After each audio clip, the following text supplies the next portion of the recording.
보시면은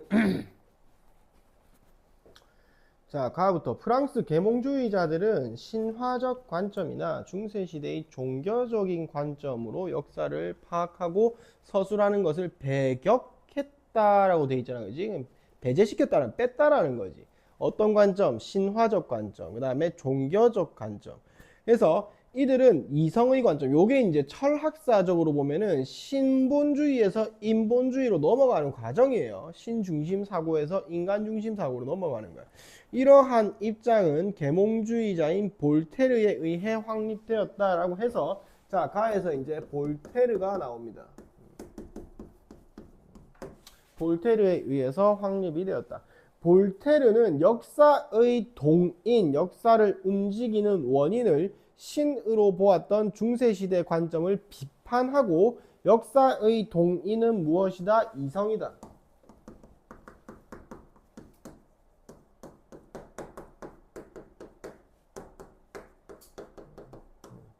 이렇게 바라보겠다라는 거죠. 그래서 이성의 역사가 변한다.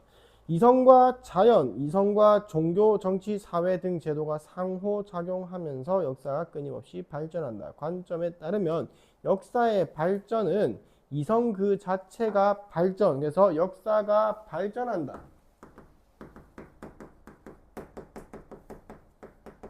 이것은 이성의 발전이고,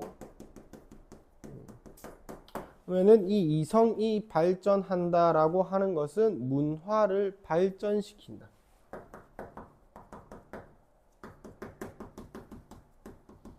이성의 발전이 문화를 발전시킨다. 그래서 이성의 발전사이다. 그래서 문화는 예술, 법, 정치, 지식,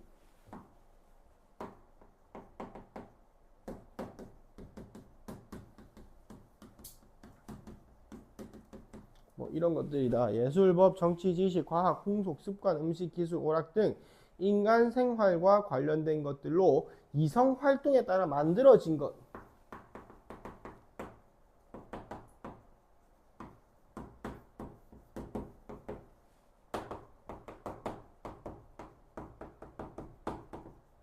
이게 이제 문화라는 거야. 문화에 대한 이런 입장에서 문화를 역사서술의 대상이다. 그래서 문화 자체 요거를 뭐 역사서술의 대상이고, 그러면 얘를 역사서술의 대상으로 삼아서 무엇을 하고자 했는가? 이성의 발전을 드러내고자 했다. 그래서 문화를 가지고 역사를 서술했고 그걸 가지고 이성을 발전. 자, 볼테르는 모든 시대와 민족을 포괄하는 방대한 문화사를 서술했다. 그래서 볼테르가 서술한 것은 방대한 문화의 역사고요. 문화사가 곧 뭐다? 이성의 발전사죠. 이성이 모든 시대의 역사나 모든 민족의 역사에서 공통적으로 나타나는 발전 요소고, 역사는 이성의 발전 과정이다. 이러한 의도를 실현하기 위해 사료, 역사적 자료를 선택할 때 이성의 업적을 보여줄 수 있으면서 가장 확실한 기록의 기초를 두고 역사적 사실들을 선택했고, 역사를 서술할 때는 정치를 역사의 중심에 놓고 연대기적으로 서술한 전통적 방식에서 탈피해서 예술이나 법과 같은 문화를 구성하는 것들을 화제로 삼아서 화제 중심 체제. 그래서 문화사가 화제 중심이었다. 근데 이 문화사는 모든 민족, 모든 역사에서 공통적으로 나타나는 거란 말이에요. 그죠? 자, 4문단. 역사가 이성의 발전 과정임을 드러내려는 볼테르의 의도는 이성의 발달에 따라 역사 시대를 헬레니즘 문명의 알렉산드로스 시대, 로마의 아우구스투스 시대, 르네상스의 메디치가 시대, 프랑스의 루이 14세 시대 이렇게 구분을 했다. 각 시대는 이성의 성숙과 완성 정도가 달랐고 한 시대에 이룩된 문화의 성숙은 밑줄 치세요. 전승되고요. 누적되고 융합되어서 뭐다? 더 발전되고 성숙되고 다시 다음 세대로 이어졌고, 그래서 루이 14세 시대는 그 앞 시대인 메디치가 시대의 문화가 전승, 누적, 융합, 성숙, 발전이고 14세 시대 루이 14세는 이성의 완성이다. 그러면 밑에서 나오겠지만 볼테르는 이성이라는 것은 퇴보한다 안 한다? 안 한다. 5문단 역사와 역사 서술에 대한 볼테르의 입장은 밑줄처럼 역사는 퇴보하지 않고 끊임없이 발전한다. 그래서 직선적 역사관이다. 나아가기만 한다.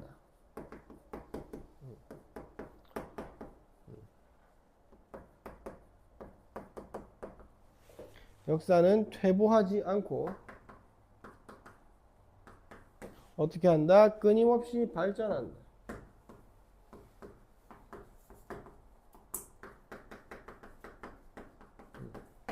이렇게 된다는 거예요. 또한 그가 이성을 역사의 동인으로 보고 이성을 척도로 사료를 선택하고 문화사를 서술한 것에서 세계 전체의 역사가 진전되어가는 원리를 바탕으로 모든 시대에 적용될 수 있는 보편적 척도다. 그래서 보편주의적 관점이다. 그래서 이 문화사는 뭐다? 보편주의적 관점. 그러니까 요거는 역사나 민족이나 이런 것들을 따지지 않고 모든 것에다가 다 일반적으로 적용을 할 수가 있는 그런 관점이고요. 나 한번 가볼게요. 나에서 헤르더 19세기 역사학자인 헤르더는 계몽사상의 시기를 거치면서 역사에 대한 볼테르 입장에서 나타난 밑줄 쳐보세요. 한계점 인식. 그러면은 헤르더는 여기의 뭐 한계점을 인식을 했다. 그러면은 이 한계점을 인식했으니까 이거를 극복해야 되겠죠, 그죠? 그는 개체성에 대한 입장과 나선형적 발전을 주장하면서 입장과 주장을 비판했다. 얘가 이야기하고자 한 것은 뭐다? 개체성. 그러면은 이 개체성이라고 하는 것은 뭐? 저 볼테르로 보면은 보편성하고 대조될 수 있겠네요. 그 다음에 얘는 나선형이다. 라고 하는 것은 또 뭐? 직선적 발전관. 하고 또 대조될 수가 있겠네요. 나선형은 요렇게 발전한다는 거지. 얘는 무조건 일자로만 발전한다. 이 문단 헤르더가 주장한 개체성은 역사에 대한 볼테르의 보편주의적 관점과 대비되는 것으로 민족의 개체성, 그래서 각 민족마다 특징이 있다라는 거야.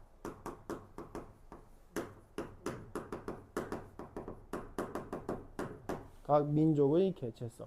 자, 개체성은 기후, 풍토, 관습, 여러 지역의 인간 공동체, 다시 말하면 각 민족에게서 다양하게 형성된 것이고 각 민족 문화에서 동일하게 나타나지 않는다. 따라서 각 민족이 추구하는 목표, 생활 방식, 삶을 바라보는 태도 이런 것들이 다를 수밖에 없다. 이러한 개체성의 입장에서 각 민족이 나름의 독특한 민족 문화를 가지고 있다고 보았다. 그에 따르면 여러 민족들 각각의 역사적 시대는 모든 민족의 역사 속 하나의 개체로서, 그래서 모든 민족의 역사가 있고 그 안에 하나의 개체로서 특징을 가진다는 거예요. 우리는 셋 다 공통점이 뭐예요? 인간, 사람이죠. 그러나 우리 셋은 같아요? 달라요? 다르죠. 그게 개체성이죠. 역사도 마찬가지라는 거야. 모든 민족은 각각의 역사를 가지고 있고 각각 개체성을 가지고 있다. 각 민족 역사적 시대는 고유한 위상에서 연구되어야 하고 존중받아야 했다.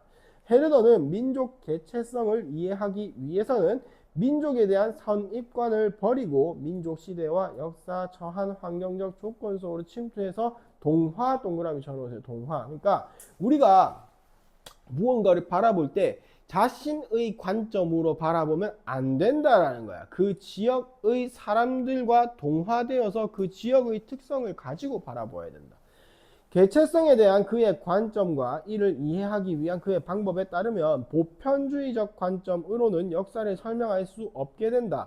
볼테르처럼 이성이라고 하는 보편적 척도에 맞지 않는 역사적 사건들을 무시하고 중세시대를 역사서술에서 제외해버리고 로마에서 르네상스로 바로 이어지게 하는 것은 헤르더의 역사 설명에서 일어날 수가 없다. 헤르도는 개체성에 대한 자신의 관점을 바탕으로 연속적 성격을 가지면서 나선형적이다. 역사서술에서 중세시대를 제외한 볼테르 입장과 달리 중세를 계몽사상 시대의 도래를 위한 준비기였고 근대를 위한 기반이 되는 시대로 이해를 했고, 역사가 나선형적으로 발전한다라는 것은 역사가 뭐?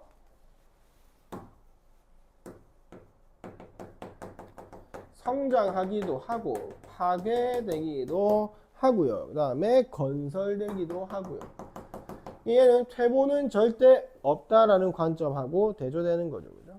그래서 헤르더 주장에 따르면 역사의 파악과 기본 단위는 민족이고 역사는 민족 문화를 중심으로 발전했고 민족주의 개념을 정립하는 데 기여했다. 그럼 45번 가와 나에 대한 설명을 과연 적절한 것은 답 1번이죠.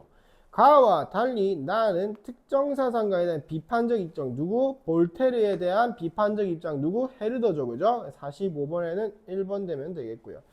자, 46번에 윗글을 통해 알 수 있는 내용으로 적절하지 않은 것은 이런 문제 좀 틀리면 안 됩니다. 이런 거 틀리는 친구들은 본문에서 근거를 좀 정확하게 찾아 푸는 연습을 하셔야 돼요. 자, 1번 볼테르는 이성이 역사를 변화시킬 수 있다. 이성이 역사적 통일이다.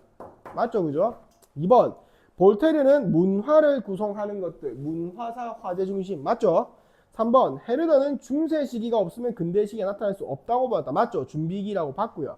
4번 헤르더는 볼테르의 보편주의적 관점 수용했다. 아니죠. 비판했죠. 그죠? 46번에 4번이고요. 넘어가 봅시다. 47번 볼테르의 직선적 역사 발전관에 대해 이해하는 과연 적절한 것은 답은 1번이고 2번 틀린 게 후퇴고요. 3번은 신의 섭리 틀렸죠. 4번에 신화적 틀렸죠. 5번 정체되는 거 틀렸죠. 그죠? 47번에 답 1번입니다. 자, 48번 볼테르와 헤르더의 입장에 대해 설명 적절하지 않은 것은 이라고 했을 때 1번 볼테르는 4개의 시대를 거치면서 이성보다 문화가 더 완성에 가까워진다. 아니죠. 문화를 서술하는 이유가 뭐였어? 이성의 발전을 보여주기 위한 거였잖아. 그지? 그래서 이성에 의해서 문화가 발전하는 것이죠. 48번에는 답이 1번 되면 되겠고요. 자, 49번 봅시다. 강력한 왕권을 행사하는 한편 피정복민 관습을 존중해 주었던 알렉산드로스 사후 죽은 이후에 알렉산드로스 제국은 서지중해 일대를 장악한 로마에 의해 멸망했고 아우구스투스로부터 유능한 다섯 황제까지 약 200년간 로마의 평화시대다. 광대한 제국이 된 로마는 법률, 건축, 토목, 실용적 문화 발달했고 법률 발달했고 2세기 말부터 흔들렸고 몰락했다. 자, 1번 볼테르 관점에서 볼 때 로마에서 발달한 법은 이성의 발전. 맞죠? 법은 문화 중에 하나잖아. 그지? 2번 헤르더 관점에서 봤을 때 피정복민의 관습을 존중한 걸 개체성 인정한 것으로 볼 수가 있고요. 3번 볼테르와 헤르더 모두 관점에서 볼 때 알렉산드로스 시대에서 아우구스투스 시대로 변화된 것은 역사의 발전이다 라고 볼 수가 있을 거야. 왜? 얘도 나선형이긴 하지만 발전한다 라고 봤잖아. 그지? 4번 볼테르와 헤르더 모두 관점에서 볼 때 알렉산드로스 제국이 로마에 멸망된 것은 문화의 퇴보. 볼테르는 문화의 퇴보가 있다 없다? 없다. 그래서 답이 4번 되면 되겠죠. 여기까지 하고 50번에는 답이 5번입니다. 오늘은 여기까지 하겠습니다. 수고하셨습니다.